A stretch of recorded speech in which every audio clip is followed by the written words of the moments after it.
Bismillahirrahmanirrahim. Assalamualaikum warahmatullahi wabarakatuh. Rekan-rekan, kemarin ketika saya bekerja di perbankan ya, saya ingin share ke rekan-rekan. Bahkan ketika saya bekerja di perbankan, saya pernah ketemu seorang nasabah ya. Mungkin ini mewakili lah ya beberapa orang atau mungkin sebagian orang ya yang menjadi nasabah di lembaga keuangan ataupun mungkin di perbankan ya. Jadi beliau datang kebetulan pas waktu saya dulu jadi analis kredit ya, atau analis pembiayaan kalau di bank syariah ya. Pak, saya punya jaminan ruko ini Pak. Saya punya jaminan ruko ini ada 4 pintu. Bisa berapa Pak dikeluarkan? Jadi kalau seandainya kita sebagai seorang bankers ya, gitu, ketika ada orang yang menawarkan seperti itu pertanyaan yang kira-kira membuat kita agak kurang nyaman, buat kita enak ya gitu. Karena ketika orang mengajukan pinjaman kredit ataupun mungkin pembiayaan itu kan dia nggak punya pattern ya atau pola ya, berapa sih sebenarnya kebutuhan beliau untuk modal usahanya, berapa sih kebutuhan beliau untuk investasinya ya kan.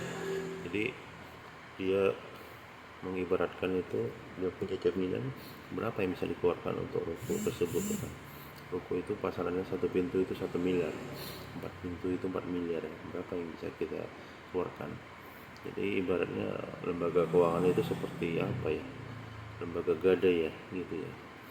Nah kalau seperti itu biasanya bankers itu agak enak melihatnya ya, maksudnya nggak punya pattern atau pola berapa sih sebenarnya kebutuhan modal usaha bapak ini ya.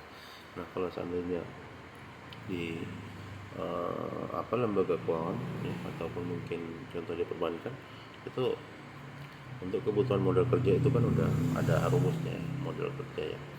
Jadi ketika si nasabah, si calon konsumen itu mengajukan pinjaman kredit ataupun pembiayaan ya kan, kita sebagai analis ya, kredit ataupun pembiayaan bisa menganalisa berapa sih sebenarnya kebutuhan bapak tersebut ya kan, untuk melakukan perputaran sirkulasi usahanya sehingga usahanya itu bisa maju berkembang ya.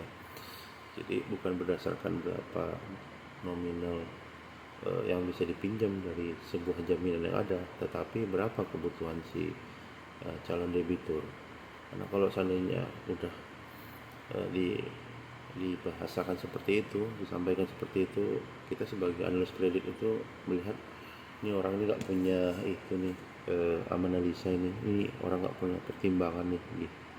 Jadi gimana kita mau kasih kredit ataupun pembiayaan ya kan, kalau seandainya dia sendiri nggak punya pattern, dia sendiri nggak punya pola, dia sendiri nggak punya analisa kebutuhan modal usaha, untuk analisa kebutuhan investasi berapa yang dibutuhkan.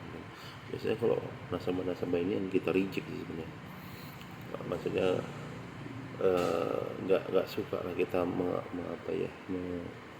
memprosesnya karena memang nggak punya pattern atau pola.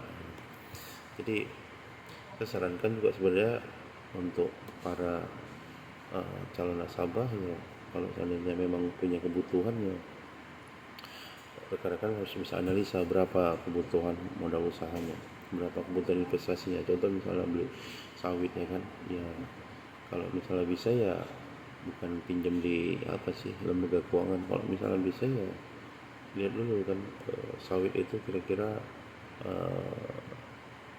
penting kali nggak sama kita gitu kan, atau memang harus kita beli karena memang itu menutupi jalan kita gitu kan. Atau kalau misalnya nggak kita beli itu sawit itu bisa menghambat transportasi buah sawit kita gitu kan, seperti itu. Jadi kalau seandainya memang kebutuhan pinjaman itu ataupun kredit ataupun pembiayaan itu nggak dibutuhkan, saya sarankan nggak usah diajukan gitu kan. Nah, kalau misalnya rekan-rekan itu saya ngomong ini sebagai saudara ya, atau mungkin mantan bankir lah ya. Kalau seandainya saya memang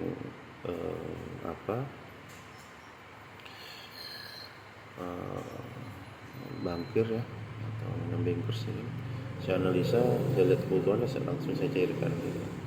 Tetapi kalau misalnya saya sendiri pribadi, kalau seandainya rekan-rekan tanya saya sebagai saudara, ya kan, kira-kira gimana mas, bisa kita ajukan pinjaman enggak, ya kan? Ini kita harus telah dulu sama diri kita ini, kebutuhan ini hanya sekadar nafsu, kebutuhan modal kerja, nafsu kita, ya kan, sawit kita luas kurang luas, ya kan, kenapa nggak ditabung dari hasil sawit yang ada untuk beli sawit itu? Kenapa mesti pembiayaan atau misal kredit, ya? Kenapa udah nggak dari hasil sawit atau mungkin usaha kita untuk beli mobil secara tunai cash, ya kan? Kalau misalnya baru alhamdulillah, kalau misalnya nggak bisa ya second gitu kan. Kenapa mesti pinjaman, kenapa mesti kredit, kenapa mesti pembiayaan, ya? Jadi rekan-rekan harus telah itu juga. Kalau seandainya memang nggak terlalu urgent, ya kan, balik lagi ke fungsi dasar pinjaman. Nah, fungsi dasar pinjaman itu adalah untuk kebutuhan yang betul-betul urgent, ya kan, kebutuhan yang betul-betul ketika hal itu nggak tertunaikan itu akan mengancam diri kita. Contoh, Rasulullah SAW pernah mencontohkan ke kita, ya kan? Beliau pernah meminjam, ya kan, meminjam kepada Yahudi, kan? Gitu. Tapi setakat beliau untuk memenuhi kebutuhan kebutuhan makannya primernya, ya kan. Contoh beli beli gandum, ya kan, untuk memang kebutuhan makannya gitu kan. Kadang-kadang pun beliau kalau seandainya memang masih bisa ditahan lapar ya masih ditahan lapar. Kakak pernah dengar cerita, ya kan, beliau Rasulullah SAW pernah mengikat perutnya dengan batu, ya, sehingga kedengaran bunyi gemeretak dari perutnya batu yang saling bersinggungan, ya kan. Jadi seperti itu. Jadi memang kalau kebutuhan itu betul-betul urgent kali, ya kan, kalau nggak bisa kita tunaikan itu mengancam hidup kita, baru ya terserah lah rekan-rekannya.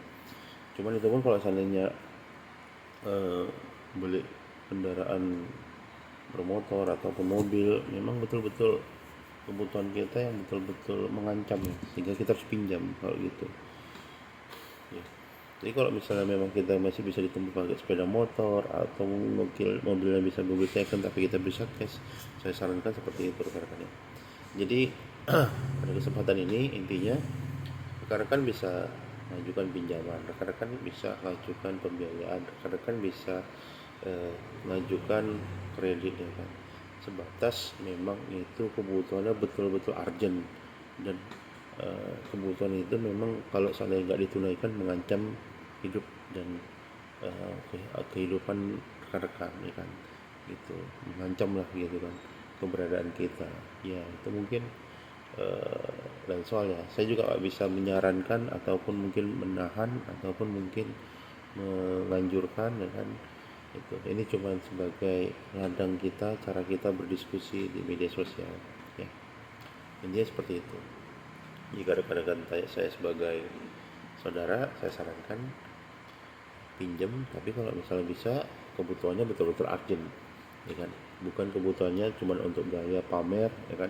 Kalau seandainya kita bisa beli kereta, ya kan, tunai biarpun second, bagusan itu daripada rekan-rekan beli mobil